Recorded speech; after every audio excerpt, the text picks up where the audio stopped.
Então, a primeira coisa que eu queria mencionar é a questão da função exibir, né? Então, veja só, quando você tem assim, por exemplo, double, double A, vírgula, double B, e essa função basicamente o que faz? Return A mais B. Pronto, simplesmente. Se eu chegar aqui e eu colocar assim, cout, vou colocar aqui fim de programa só para saber aqui, fim do, né? Então, por exemplo, se eu fizer assim, ó, double x, vírgula, y, vírgula, z, ponto e vírgula. Então, por exemplo, x igual a 2.3, y igual a 7.55, e eu digo que z vai ser igual a x, vírgula, y, e aí eu ponho aqui out, resposta igual z. Endline. Então, aqui um programinha bem simplesinho, bem básico. Certo? Um programinha bem básico, ele está chamando essa função soma aqui em cima. Quando eu rodo um programinha desse aqui, ele está rodando o programa, ele vai exibir a soma. 2.3 mais 7.55 deu 9.85. Mas esse exercício apareceu por quê? Porque ele tinha essa... Aqui era uma atribuição. Tá? Então, o que eu quero dizer com essa atribuição? Essa função, ela devolve algo. Podemos até, vamos salvar os programinhas exemplos aqui que eu estou fazendo, depois eu até posso deixar eles salvos aí, botar arquivo, salvar como exemplo, tá?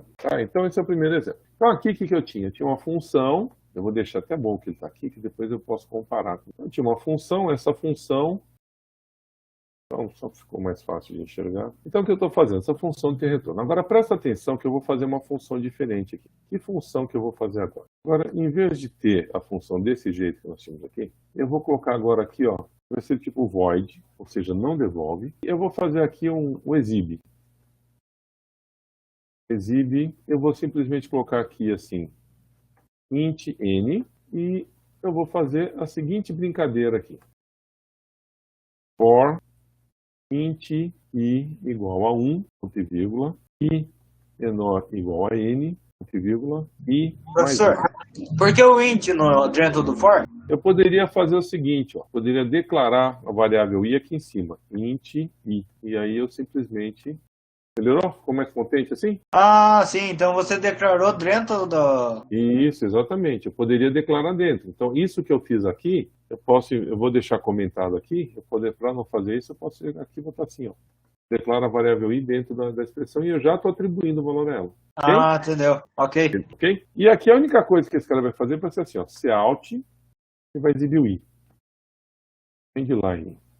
No programa principal aqui, eu não tenho mais aqui resposta nem nada. O que eu vou fazer agora aqui é o seguinte. Eu vou simplesmente chamar a função exhib, tá? Então, eu vou simplesmente chamar a função exhib, ó. Veja que não tem igual. Eu vou chamar simplesmente assim, ó, exhib 5. Então, eu pedi que ele exiba 5 vezes. Então, vamos entender o que essa função faz aqui. Vamos olhar essa função. Veja, ela já é diferente dessa função aqui, ó, ela não devolve nada, aqui ela é void. Essa aqui, ela devolve um conteúdo. Essa aqui tem return, essa aqui não tem return. E eu estou chamando para exibir 5, ok? Então vamos ver a diferença de uma função para outra. Então, olha lá o que ele faz. Basicamente, a função exib, ele simplesmente chamou a função exib, e ele fez o for aqui, dentro da função exhib, ele tinha um comando cout. Muitas vezes tem exercício que fala assim, não usar cout dentro da função. Estou falando para não usar cout exatamente dentro dessa função. Então a função exhib está mostrando isso aqui para mim, ok? Estou mostrando o resultado. Tudo bem, pessoal?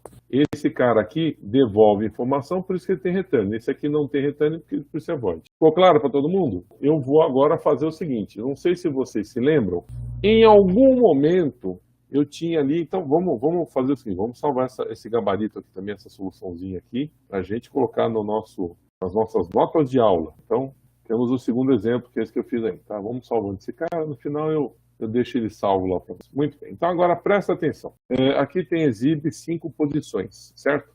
Muito bem, em algum momento eu tive isso aqui, ó, essa troca de sinal. Então eu vou fazer o seguinte, essa troca de sinal, agora eu vou representar ela aqui, mas da seguinte maneira, nós temos duas alternativas. Então, agora eu vou fazer o seguinte, eu vou tirar aquele int que eu tinha feito aqui, e e aqui eu vou fazer o seguinte, eu tenho int i, e eu vou chamar um outro cara de int t. Estou criando um tzinho aqui, trocador de sinal. E esse t, ele vai começar valendo para mim 1. Aí eu vou fazer o seguinte aqui na exibição. Vou abrir e fechar chaves. E eu vou fazer o seguinte, olha que coisa de doido aqui. Eu vou exibir i vezes t, ok? Só que a cada rodada, eu vou dizer o seguinte, olha, t é igual, digamos assim, menos 1 vezes t, vezes t. Ora, menos 1 vezes t, eu posso dizer que é menos t, vocês concordam comigo?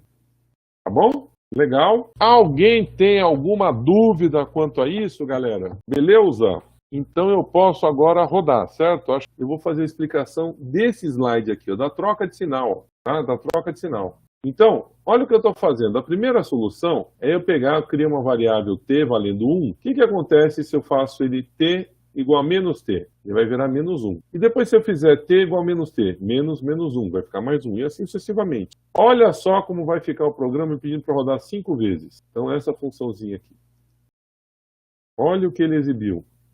1, menos 2, mais 3, menos 4, mais 5. Posso até aumentar aqui, vamos dizer que eu diga aqui, por exemplo, valendo 10 aqui. Certo?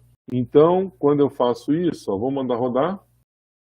Olha só o que aconteceu. O T funcionou como, pessoal? Funcionou como um trocador de sinal. Eu tenho duas alternativas aí para fazer ele funcionar. Então agora... Os ímpar ficou positivo, não era para ficar negativo também? Depende, você que escolhe. Por exemplo, eu comecei com os ímpares positivos. Se eu começar ele valendo menos 1 aqui, ó, vamos rodar agora. Atendi o nosso desejo? Agora entendi o que aconteceu. Entendeu? Então, o que acontece? Isso aqui é o trocador de sinal. Eu estou fazendo o trocador de sinal dessa forma aqui, ok? Então, essa é a primeira forma que a gente faz aqui, ó, tá vendo? Perdão, é essa aqui, esse trocador de sinal. Ok? Alternância de sinal dessa forma. E existe uma outra forma que é você usar potência. Quanto é menos 1 elevado a ímpar? É menos 1. E quanto é menos 1 elevado a par? Mais 1, certo? Então, eu tenho a outra alternativa que eu tenho é exatamente fazer o quê? É usar potência de sinal, potência de menos 1. Então, eu vou fazer mais um exemplo. Aí, como eu estou fazendo, eu vou salvar esse exemplo aqui para o nosso arquivinho cola, né? Copiando aqui, vamos lá no bloquinho de notas, certo? Então, nós temos exemplo 1, exemplo 2, vamos marcar aqui, exemplo 3, pronto, então está aqui cada um dos exemplos que eu estou fazendo aqui para vocês, né? Exemplo 03. E eu já posso até antecipar que eu vou fazer agora exemplo 04. Eu vou até copiar aqui, ó, já vou deixar aqui no final, aqui embaixo, aqui, ó. Como é que a gente vai fazer o nosso exemplo 04? Então, uma das maneiras que eu fiz a troca de sinal foi exatamente, né, estou pedindo para exibir posições, foi exatamente criando aqui uma variável que ela tinha essa alternativa. Agora, se eu usar a biblioteca CMET,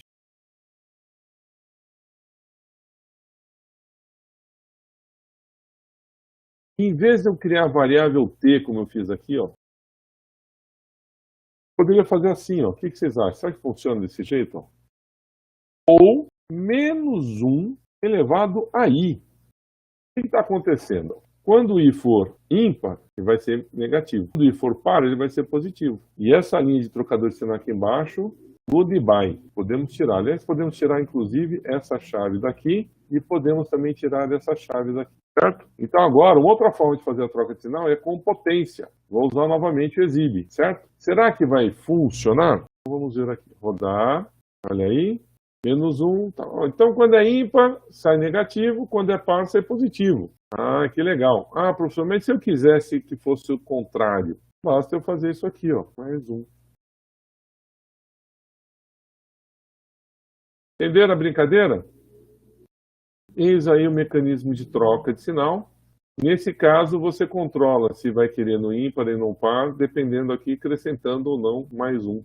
Então, nós podemos fazer a troca de potência dessa forma, a troca de sinal dessa forma, tá certo? Ou a troca de sinal com o trocador, como eu fiz agora há pouco. Tá bom, pessoal? Então, basicamente era isso que nós estávamos falando nessa parte aqui do PowerPoint, tá bom? Eu estou enfatizando isso, tanto que aqui na sequência, ó, eu estou vindo uma sequência de exemplos, e aí nessa sequência de exemplos, o que eu faço? A alternância de sinal está sendo explicada aqui. Uma das formas é, eu tenho o termo geral, e agora, nesse exemplo aqui, eu vou estar trabalhando com um trocador de sinal, né, que é exatamente esse potência aqui, ó.